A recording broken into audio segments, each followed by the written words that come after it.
Grutte favoriet is van de midje hoek in het ekkoors Jorrit Bergsma. Hij pakt zoals Eltsenien verwacht het de 5 kilometer terug in een direct duel de Noor Sven Loende Pedersen te verslaan. En de op dat moment beste tijd van Jan Blokhuizen, namelijk 6:09:03 stikken te rieden.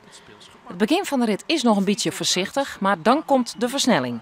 Bergsma riet een stabiele rit, roendetijden van 29:05, 29:06. Het is duidelijk dat de Olympisch kampioen zijn seizoen ook in stiel afsluiten wil. En dat doet Bergsma met een tijd van 6:83. Goud voor Bergsma, die dadelijk dag een takem seizoen meegaat met zijn coach Jillet Anema naar een nieuwe ploeg. Ja, we moeten even praten hoe het wordt, maar ja, dat komt denk ik ook goed. Het seizoen zit erop. Hoe is het weer om? Ja, natuurlijk hartstikke tevreden.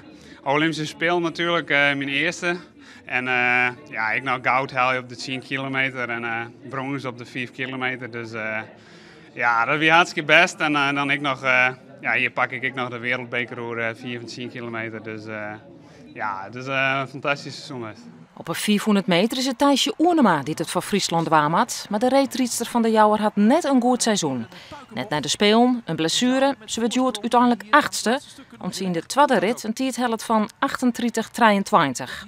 Het is haar rapste tijd in Tialf dit seizoen, maar het is geen goede tijd. Haar laatste rit is dan ook typerend voor dit reetriet hier van Oernema. Nou ja, ik heb net mijn beste seizoen en het doel weer de Olympische Spelen, en dat heb ik gewoon het helle.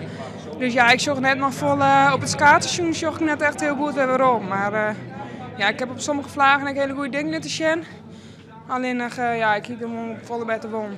Joert weer nog goud voor Wust op het 1000 meter en zilver voor Margot Boer. Ja, dit weekend weer de Friesen ook al succesvol. Irene Wust pakte goud op een 1500 meter. Yvonne Nauta brons op het 3 kilometer. En daar de Fries goud bij de ploegeneftervolging.